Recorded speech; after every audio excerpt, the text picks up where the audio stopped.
한국 영화는 세계 영화 강국들에 뒤지지 않는 영향력을 발휘하며 점점 더 강해지고 있다. 한국 드라마는 더럽게 재미없다던 친구들 동네에 한국어 학원이 개업하자. 네덜란드 중부 도시 유트레흐트. 야, 메르, 이런 건 찌질이들이나 보는 거야. 너 대체 이런 건 왜 우리에게 보라고 한 거야? 눈 버렸어. 죄다 검은 머리에 얼굴도 하나같이 똑같이 생긴 사람들이 나와서 무슨 말인지도 모르는 언어로 샬라샬라 하는데 뭐가 재밌어? 우리가 왜 다른 나라 언어를 자막까지 써가며 봐야 해?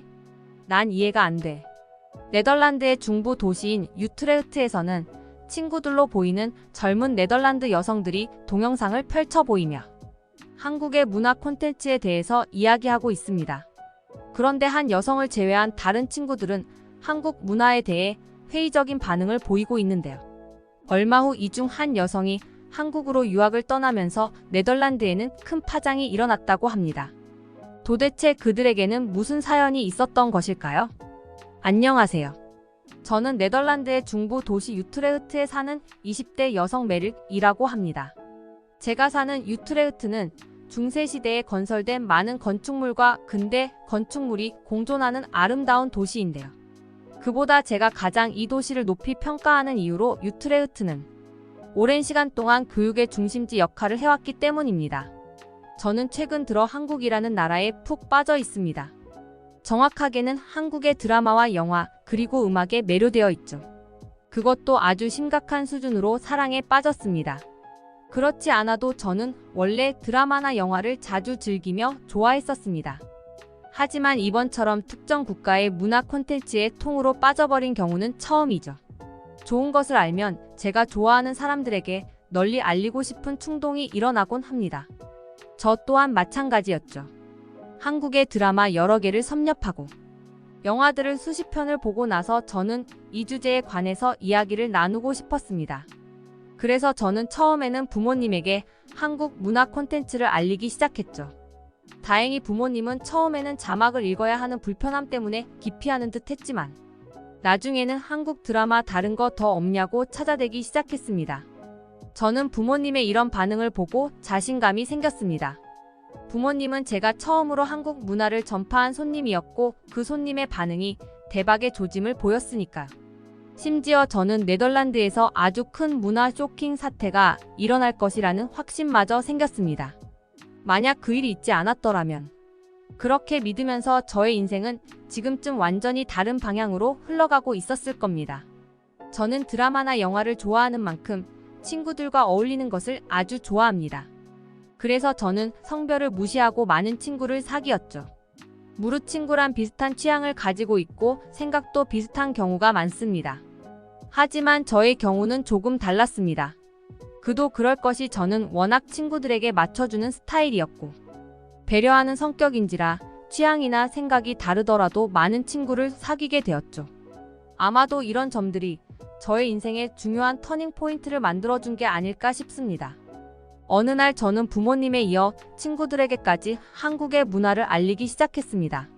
제가 기대했던 반응은 당연하게도 우리 부모님이 일으킨 반응들이었죠. 처음에는 기피하지만 나중에는 흠뻑 빠져서 저를 이해한다는 그런 반응들. 하지만 저의 친구들은 제 예상을 완전히 뒤엎어버리는 반응들이었습니다. 야, 메릴. 이런 건 찌질이들이나 보는 거야. 너 대체 이런 건 왜 우리에게 보라고 한 거야? 눈 버렸어. 죄다 검은 머리에 얼굴도 하나같이 똑같이 생긴 사람들이 나와서 무슨 말인지도 모르는 언어로 샬라샬라 하는데 뭐가 재밌어? 우리가 왜 다른 나라 언어를 자막까지 써가며 봐야 해? 난 이해가 안 돼. 저는 진심으로 충격을 받았습니다. 오히려 부모님들보다 더 진취적인 모습을 보여줄 줄 알았던 20대의 젊은 제 친구들이 이런 보수적인 반응을 보일 줄은 전혀 몰랐으니까요. 그런데 친구들의 이야기를 듣다 보니 또 그들의 반응들이 나름대로는 납득이 가는 부분도 있었습니다. 굳이 흥미가 없는 상황인데 자막까지 들여다보며 드라마를 보는 것은 또 그것만큼 고역이 없으니까요. 하지만 그런데도 저는 웬일인지 친구들의 발언에 자존심이 상하고 말았습니다. 내 나라가 무시당한 것도 아닌데 제가 왜 이런 감정이 드는 것인지는 잘 이해되지 않았습니다. 아마도 제가 좋아하는 것에 대해 부정당해서인지도 모르겠습니다.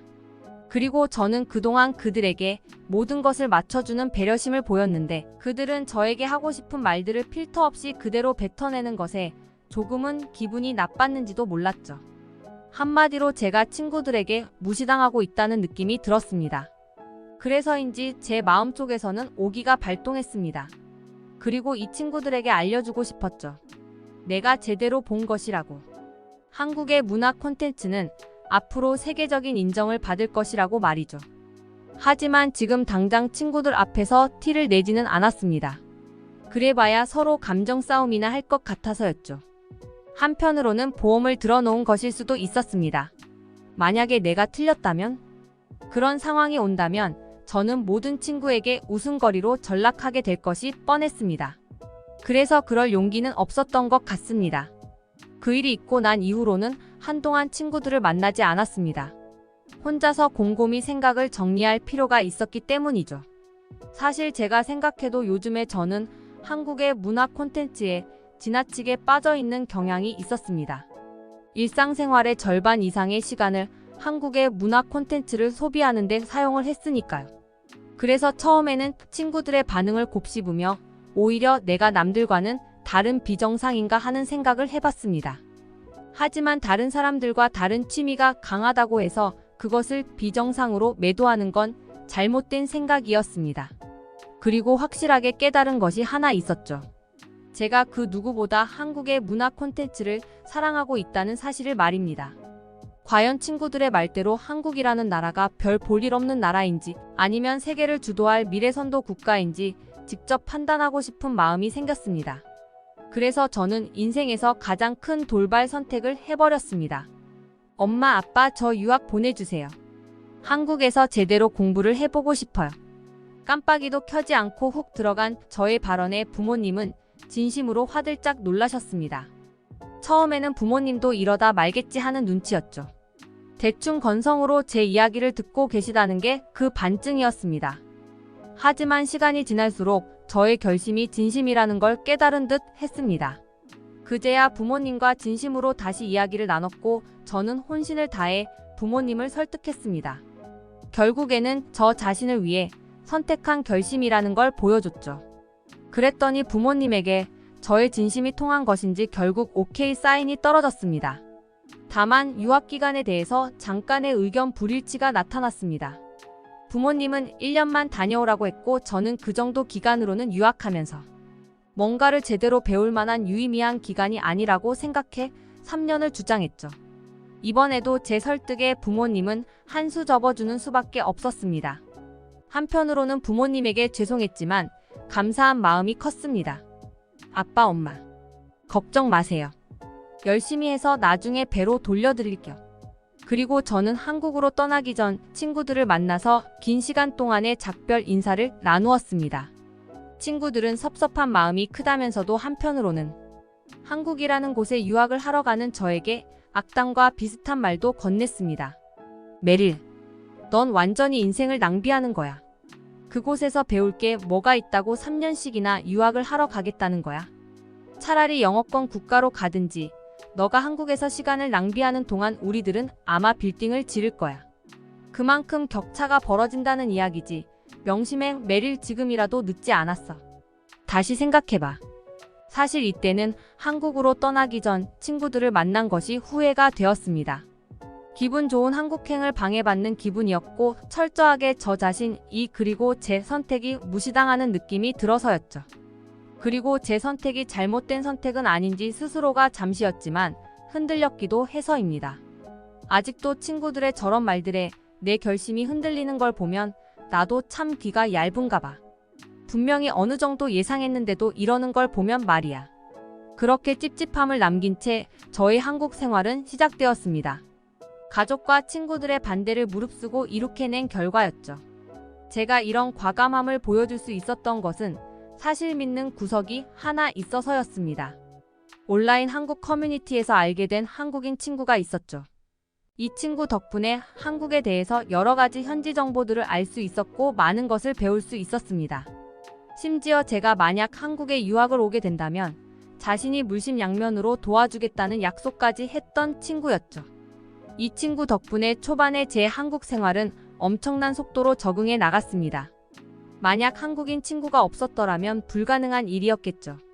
그런데도 외국에서 유학 생활을 한다는 것은 여러 가지 문제점들이 나타날 수 있습니다. 저의 경우도 그랬죠. 한 번은 한국의 문화와 네덜란드의 문화가 달라서 오해를 불러일으킨 일도 있었습니다. 몇 번을 만난 적이 있는 사람들을 다시 한번 만나야 하는 상황이었습니다. 그런데 세 번째인가 그 사람들을 만났을 때 저는 이 사람들에게 큰 오해를 받았죠. 그들이 저에게 했던 오해는 바로 제가 예의가 없는 사람이라는 것이었습니다. 저는 처음에 이게 무슨 말인가 해서 무척이나 당황스러웠습니다. 제가 무엇을 잘못했는지 즉각적으로 자각하지 못했죠. 알고 보니 그건 사소한 오해 때문에 생긴 해프닝이었습니다.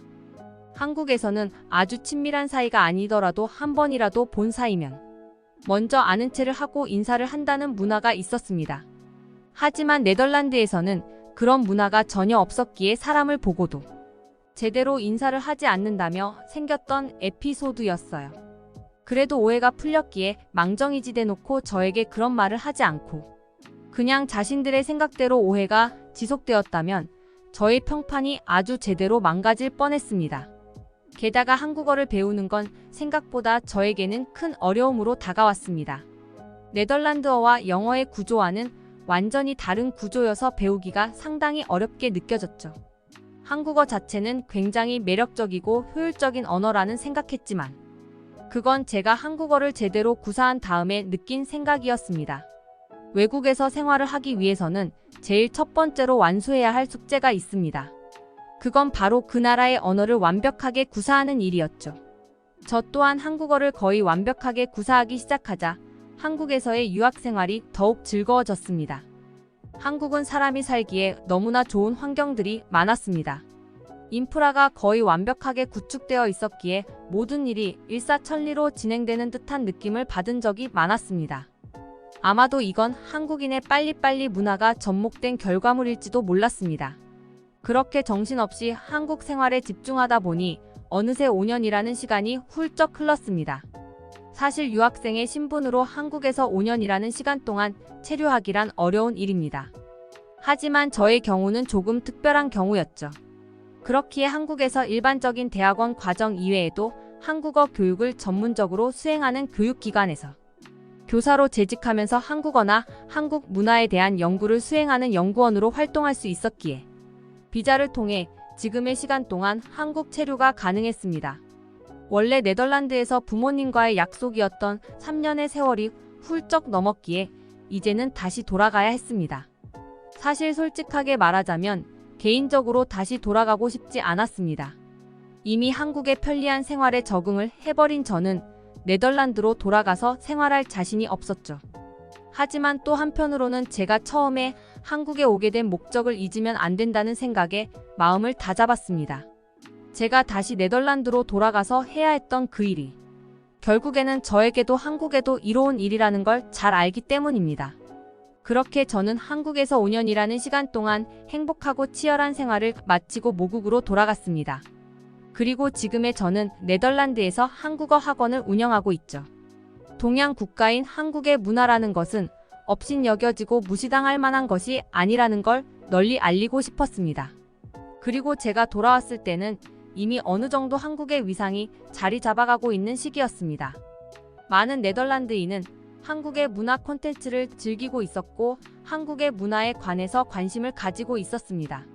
그런 시기가 잘 맞아떨어졌던 것일까요? 제가 오픈한 한국어 학원에 많은 사람이 몰려왔습니다.